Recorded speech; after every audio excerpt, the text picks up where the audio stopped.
Welcome, నమస్తే. ఈరోజు topic ఏంటంటే, చైనా నుంచి కమ్యూనిస్ట్ పార్టీ డెలిగేషను నిన్న ఇండియా వచ్చి మన రూలింగ్ పార్టీ అయినటువంటి భారతీయ జనతా పార్టీ ఆఫీస్కి plus RSS general secretary Dattatreya Hosabale గారిని కలిశారు. ఏముందండి, మనోళ్ళు కూడా చైనా వెళ్తారు కదా, చైనా వాళ్ళు ఇక్కడికి వస్తారు కదా, కలుస్తారు కదా, ఏంటి ఇప్పుడు ఇష్యూ అంటే, this doesn't look like an official visit. ఇప్పుడు అఫీషియల్ విజిట్ అంటే ప్రైమ్ మినిస్టర్ని కలవాలి, హోమ్ మినిస్టర్ని కలవాలి, ఫారెన్ అఫైర్స్ మినిస్టర్ని కలవాలి. ఓకే, ఇలా కలవాలి కదా మనం, ప్రైమ్ మినిస్టర్ని, ఫారెన్ హోమ్ మినిస్టర్ని అలా కలవాలి మనం. అఫీషియల్ విజిట్, ఒక ఎజెండా, షెడ్యూలు, ఒక అఫీషియల్ డైలాగ్స్, ట్రేడ్ గురించి ఇవన్నీ జనరల్గా మీటింగ్స్ జరుగుతాయి దేశాల మధ్య. బట్ ఇక్కడ కాంట్రవర్సీ ఎందుకైందంటే, వాళ్ళు భారతీయ జనతా పార్టీ ఆఫీస్కి వెళ్ళారు. చైనా నుంచి కమ్యూనిస్ట్ పార్టీ ఆఫ్ ఇండియాకి సంబంధించిన డెలిగేషన్ ఏదైతే ఉందో, అక్కడ deputy international department wise minister సున్ హేగన్, ఈ సున్ హేగన్ అనే వ్యక్తి భారతీయ జనతా పార్టీ ఆఫీస్కి పోయాడు నిన్న. అదే కాకుండా RSS general secretary Dattatreya Hosabale గారిని కూడా కలిశారనమాట. సో ఇప్పుడు అక్కడ పెద్ద పొలిటికల్స్ గొడవ వచ్చింది. ఎందుకు తృణమూల్ కాంగ్రెస్ వాళ్ళు కొన్ని ప్రశ్నలు రైజ్ చేశారు. కాంగ్రెస్కి సంబంధించిన వాళ్ళు కొన్ని ప్రశ్నలు రైజ్ చేశారు. అపోజిషన్ ఇండియా బ్లాక్ నుంచి కొన్ని ప్రశ్నలు రైజ్ చేశారు. కమ్యూనిస్ట్ పార్టీ వాళ్ళు ఎందుకు Bharatiya Janata party office, China communist party వాళ్ళు ఎందుకు భారతీయ జనతా పార్టీ ఆఫీస్కి వెళ్ళారు, ఎందుకు జనరల్ సెక్రటరీ దత్తాత్రేయ హోసబోలే గారిని కలిశారు, ఓకే అనేది నేను వచ్చినటువంటి కాంట్రవర్సీ. దానికి సంబంధించి before going in to the details, all our Hindu brothers, happy Sankranti to all of you. I think ఈరోజు సంక్రాంతి శుభాకాంక్షలు మీ అందరికీ. ఎవరెవరైతే నా ఛానల్ చూసేటువంటి హిందూ సహోదరులు ఉన్నారో మీ అందరికీ, అంటే హిందూ సహోదరులని కాదు అందరికీ, ఎవరెవరైతే I wish you all be happy on this festival. At least you'll get a holiday, because Christians, Muslims, you may not celebrate, but at least you get a holiday, right? So enjoy today. So happy Sankranti to all of you. Okay. So what I'm saying that ఇప్పుడు BJP head quarter ఆఫీస్కి వెళ్తాడు. వీళ్ళు ఎందుకు గొడవ అయింది అని అంటే, అసలు రీసెంట్గా జరుగుతున్న పరిస్థితులను బట్టి చూస్తే మనకు అంత వామ్ వెల్కమ్ ఇవ్వాలా వాళ్ళకి? ఏం జరిగింది రీసెంట్గా? చైనాతో మనకి చాలా గొడవలు ఉన్నాయి. గొడవ ఉంది? ఫస్ట్ ప్రధానమైన 2026లో ఈ జనవరి నెలలో ఒక గొడవ వచ్చింది చైనాతోటి. ఏం జరిగింది? సాక్షగామ్ వ్యాలీ, ఈ సాక్షగామ్ వ్యాలీలో గొడవ అయింది. సాక్షగామ్ వ్యాలీ ఏంటి? సాక్షగామ్ వ్యాలీలో రీసెంట్గా కొంతమంది భారతీయులు గొడవ చేశారు. మన భారతదేశంలో ఉన్నటువంటి సాక్షగామ్ వ్యాలీలో కొంతమంది భారతీయులు గొడవ చేస్తే చైనా ఏమందంటే ఖండించింది భారతదేశాన్ని. ఎందుకు ఆ గొడవ అంటే, ఈ సాక్షగామ్ వ్యాలీ అనేది అక్కడ చైనా వాళ్ళు ఒక ఇన్ఫ్రాస్ట్రక్చర్ ప్రాజెక్ట్ కడుతున్నారు. మన జమ్మూ కాశ్మీర్, సాక్షగామ్ వ్యాలీ అనేది జమ్మూ కాశ్మీర్కి సంబంధించింది. జమ్మూ కాశ్మీర్కి సంబంధించిన సాక్షగామ్ వ్యాలీలో చైనా వాడు కట్టడం ఏంటి అంటే, అక్కడ ఒక మతలబ్ వచ్చింది. అక్కడ పెద్ద లిటిగేషన్ ఉంది. అక్కడ లిటిగేషన్ ఏంటంటే, ఈ సాక్షగామ్ వ్యాలీ అనేది పాకిస్తాన్ ఆక్యుపైడ్ కాశ్మీర్ ల్యాండ్లో ఉంది. పాకిస్తాన్ ఆక్యుపైడ్ కాశ్మీర్ ల్యాండ్ అంటే జమ్మూ కాశ్మీర్ మందని మనం అంటున్నాం, జమ్మూ కాశ్మీర్ వాళ్ళదే అని వాళ్ళు అంటున్నారు. అప్పుడు యుద్ధం వచ్చింది. సో కొద్ది భాగం పాకిస్తాన్ వాళ్ళు ఆక్రమించుకున్నారు, కొద్ది భాగం మన మీద ఉంది. ఈ చరిత్ర మీ అందరికీ తెలుసు. జమ్మూ కాశ్మీర్ మాదే అని మనం అంటున్నాం, మాదే అని వాళ్ళు అంటున్నారు. అప్పుడు యుద్ధం జరిగింది. సో కొంత భాగం పాకిస్తాన్ ఆక్యుపేషన్లో ఉంది, కొంత భాగం మన ఆక్యుపేషన్లో ఉంది. ఇప్పుడు పాకిస్తాన్ ఆక్యుపేషన్లో ఉన్న జమ్మూ కాశ్మీర్ కూడా మందే అని కదా మనం క్లెయిమ్ చేస్తున్నాం. ఎప్పటికైనా సరే ఆ జమ్మూ కాశ్మీర్ మందే, మనమే తీసుకోవాలని మనం అవతల పాకిస్తాన్ ఏమన్నాడు, రక్తం చిందించైనా సరే నా జమ్మూ కాశ్మీర్ని నేను ఆక్యుపై చేసుకుంటానని వాడు ఆ జమ్మూ కాశ్మీర్ మీద గొడవే కదా మన ఇద్దరికి, అంటే పాకిస్తాన్కి ఇండియాకి గొడవ. ఓకే, ఇప్పుడు ఆ పాకిస్తాన్ ఆక్యుపైడ్లో ఉన్నటువంటి ఒక ప్లేసే ఇది సాక్షగామ్ వ్యాలీ. ఈ సాక్షగామ్ వ్యాలీని వాడు పాకిస్తాన్ వాడు ఏం చేశాడంటే, చైనా వాడితోటి ఏదో ఒప్పందం పెట్టుకొని ఈ వ్యాలీని చైనా వాడికి ఇచ్చాడు. వాడు మనం కొట్లాడుతున్నాం ఇది మంది అని. వాడు ఆక్యుపై చేశాడు, వాడు ఆక్యుపై చేసి మంది అని మనం కొట్లాడుతున్నప్పుడు వాడు దాన్ని తీసుకెళ్ళి చైనాకి ఇచ్చాడు సాక్షిగామ్ వ్యాలీని. ఆ సాక్షిగామ్ వ్యాలీలో వాళ్ళు ఇప్పుడు ఇన్ఫ్రాస్ట్రక్చర్ కడుతున్నారు. చైనా వాళ్ళు ఇన్ఫ్రాస్ట్రక్చర్ కొడుతుంటే మన ఇండియా గొడవ చేశారు. గొడవ చేస్తే చైనా అంటది మీకు సంబంధం లేదు, ఇది పాకిస్తాన్ది అంది. ఇప్పుడు 2026లో జరిగిన ఇన్సిడెంట్ చెప్తాను, జస్ట్ ఒక వారం 10 రోజుల క్రితం ఈ గొడవ ఇదంతా. అలాంటి రిస్కీ దేశంలో ఉంచి ఒక డెలిగేషన్ వస్తే మీరు వెల్కమ్ చేస్తారా అని నేను అనలేదు. అపోజిషన్ పార్టీల వాళ్ళు అన్నారు. నిన్న తృణమూల్ కాంగ్రెస్ వాళ్ళు ఏమన్నారంటే, వీళ్ళని ఈ డెలిగేషన్ని మీరు ఎందుకు మీ పార్టీ ఆఫీస్కి తీసుకెళ్లారు అని అడుగుతున్నారు. అది యాక్చువల్గా గొడవ. రెండోది, చైనాతో మనకి ఇంకో గొడవ ఏంటి, పాంగాంగ్సో దగ్గర రీసెంట్గా శాటిలైట్ ఇమేజ్లు కొన్ని వచ్చినాయి. మిలిటరీ బేస్ కడుతున్నారు, మిలిటరీ ఇన్ఫ్రాస్ట్రక్చర్ని బిల్డ్ చేస్తున్నారు, పర్మనెంట్ మిలిటరీ ఇన్ఫ్రాస్ట్రక్చర్ బిల్డ్ చేస్తున్న చైనా వాళ్ళు అని మన ఇండియన్ శాటిలైట్ ఇమేజ్ కొట్టింది. ఇన్లైన్ శాటిలైట్ ఇమేజ్ కొట్టేది సోషల్ మీడియాలో బాగా తిప్పారు దాన్ని. ఇండియన్ శాటిలైట్ ఇమేజెస్ సోషల్ మీడియాలో బాగా తిప్పి వాళ్ళు ఏం చేశారు, ఇదిగో చైనా వాళ్ళు ఇక్కడ ఒక కడుతున్నారు, చైనా వాళ్ళు పాంగాంగ్సో దగ్గర ఒక పర్మనెంట్ మిలిటరీ బేస్ కడుతున్నారు అని మనోళ్ళు ఇది ఇంటిమిడేషన్ లాంటిది మన మీద సిద్ధపడుతున్నారు, మన వైపుకి తిరుగున్నాయి అవన్నీ కూడా అని మనం గొడవ చేసాం. అండ్ అలాంటివి కట్టేటప్పుడు మనకి ఇన్ఫర్మేషన్ ఇవ్వాలి కదా. అప్పుడు ఎందుకంటే టైస్ పక్క దేశాలతో అంటే మనల్ని ఇంటిమిడేట్ చేయడానికి ట్రై చేస్తాం China.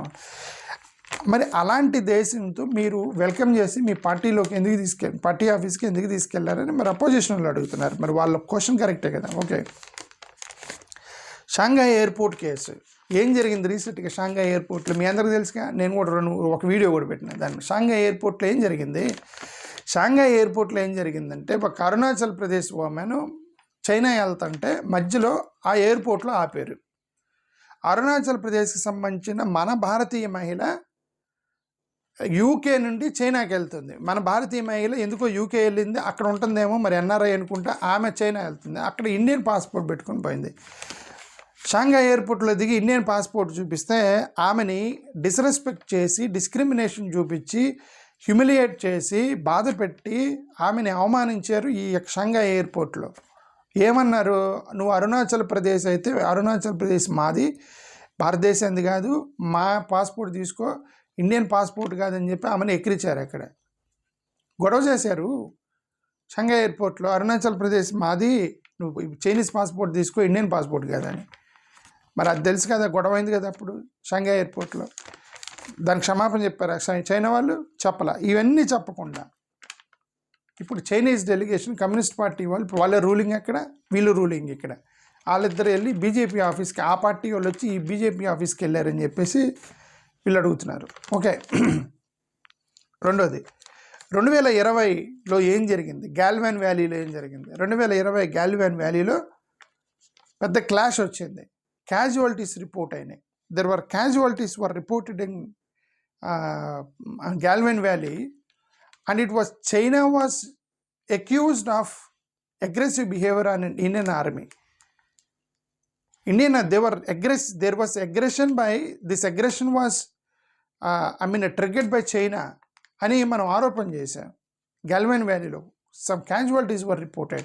What happened ultimately? We lost a few our efficient young జవాన్స్ని మనం లాస్ట్ అయ్యాం. ఓకే, సో మరి ఇది ఎంత జరుగుతుంటే ఏంటంటే వాళ్ళతో మీకేంటి, మీ పార్టీ వాళ్ళతోటి ఆ పార్టీ వాళ్ళతో ఏంటి అని అపోజిషన్ వాళ్ళు అడిగారు నేను. ఓకే, యార్లాంగ్ జాంగ్బో మెగా డ్యామ్, టిబెట్లో యార్లాంగ్ ఏంది దాని పేరు, యార్లాంగ్ జాంగ్బో మెగా డ్యామ్. టిబెట్ దగ్గర యార్లాంగ్ జాంగ్బో మెగా డ్యామ్ అని టిబెట్ దగ్గర ఒక డ్యామ్ కడుతున్నారు. ఈ టిబెట్ దగ్గర ఇప్పుడు ఇట్లాంటి ఇంటర్నేషనల్ డ్యాములు కట్టేటప్పుడు పక్క దేశాలకు ఇన్ఫర్మేషన్ ఇవ్వాలి, మనకు కూడా వాటర్ రావాలి. ఇప్పుడు అక్కడ డ్యామ్ కడితే వాటర్ రావుగా. ఇప్పుడు మన వాళ్ళు కొడుతున్నారు కదా, ఇక్కడ రాయలసీమ ప్రాజెక్ట్ కడితే తెలంగాణ వాళ్ళ అబ్జెక్షను, అవతల ఆల్మట్టి డ్యామ్ దగ్గర కర్ణాటక ఆంధ్రాకి అబ్జెక్ట్. ఇవన్నీ డ్యాములు కట్టేటప్పుడు పక్క రాష్ట్రాలతో ఇష్యూస్ ఉన్నట్టు ఇంటర్నేషనల్గా ఇష్యూస్ ఉంది కదా. ఇప్పుడు వాడు పాకిస్తాన్ సింధు నది దగ్గర ఏదో రవి రివర్ దగ్గర వాటర్ దగ్గర వాడు అన్నాడు కదా, సింధు నదికి సంబంధించిన వాటర్ మాకు రావాలని చెప్పి వాడు పాకిస్తానుడు రక్తం బారిద్ది ఏదో అన్నాడు కదా అప్పుడు వాడు పాకిస్తాన్ సంబంధించిన వాడు. ఇప్పుడు అలాగే చైనా వాడు ఇది కడుతున్నాడు, యార్లాంగ్ జాంగ్బో మెగా ప్రాజెక్ట్ టిబెట్ దగ్గర కడుతున్నాడు. అది కడితే మనకు వాటర్ ఆగిపోతాయి, పైన వాటర్ ఆపేస్తాడు ఒక పార్ట్ ఆఫ్ ఇండియాకి, టిబెట్ దగ్గర కడతాయి. సో ఇవన్నీ కూడా ఇన్ని ఇష్యూస్ ఉన్నప్పుడు కమ్యూనిస్ట్ పార్టీకి సంబంధించిన వాళ్ళు భారతీయ జనతా పార్టీ ఆఫీస్కి ఎందుకు పోయారు చైనా నుంచి అనేది అపోజిషన్ వాళ్ళు అడిగింది నిన్న. మోరోవర్ తృణమూల్ కాంగ్రెస్ వాళ్ళు ఒక ప్రశ్న వేశారు, ఏమన్నారు, ఆపరేషన్ సింధూర్ వెనక చైనా వాళ్ళు ఉన్నారు, చైనా వాళ్ళే వాళ్ళకి వెనక సప్లై చేశారు, చైనా వాళ్ళు సప్లై చేసినటువంటి ఎక్విప్మెంట్తో మన మీద దాడి చేశారు, చైనా వాళ్ళు ముందే మన యొక్క జట్స్ కూలిపోయినాయని చెప్పి చైనా వాళ్ళే సోషల్ మీడియాలో తిప్పి వాళ్ళ అకౌంట్ని కూడా మనం బ్లాక్ చేశారు. ఇంత చైనా ఈ ఆపరేషన్ సింధూర్ అప్పుడు మనల్ని ఇంత డిస్టర్బ్ చేసింది చైనా, వాళ్ళ మీద కనీసం ఎక్స్ప్లెనేషన్ కూడా తీసుకోకుండా అఫ్కోర్స్ మన మోడీ గారు వెళ్ళారు, కలిశారు, షేక్ హ్యాండ్ ఇచ్చారు. ఇప్పుడు ఎందుకు నాకెందుకు అంటే నా అభిప్రాయం ఏంటంటే రీసెంట్గా ట్రంప్కి మోడీ గారికి కొద్ది ఇష్యూ ఉంది. మోడీ గారు కాల్ చేయమన్నారు, మోడీ గారిని ట్రంప్ గారు కాల్ చేయమన్నారట. ఈయన నేను కాల్ చేయను అన్నాడు, ఎందుకంటే ఆయన హ్యూమిలేట్ చేశాడు ఇంటర్నేషనల్ ప్లాట్ఫామ్లో మోడీ గారిని. Sir may see you please అని అన్నాడు అని చెప్పి అన్నాడు. అది బాగా సోషల్ మీడియాలో తిరిగింది. ఆయన హట్ అయ్యారు మోడీ గారు, నేను కాల్ చేయను అన్నాడు, కాల్ చేయలేదు, ట్రంప్తో మాట్లాడలే. ఈ టైంలో చైనాతో దోస్తీ అంటే అమెరికాతో గొడవ, చైనాతో వస్తే, ఎందుకంటే America China is anyways. So ఇట్లాంటి ఏమైనా ప్లాన్ చేస్తున్నారా అనేటువంటి ఒక అనుమానం. సరే ఏమనేది అంటే అపోజిషన్ పార్టీస్ అనేది ఏంటంటే national security first than over the optics secondary and national security is first. National security stand చాలా ఫర్మ్గా ఉండాలి, చాలా గట్టిగా నిలబడాలి పక్క దేశాల మీద.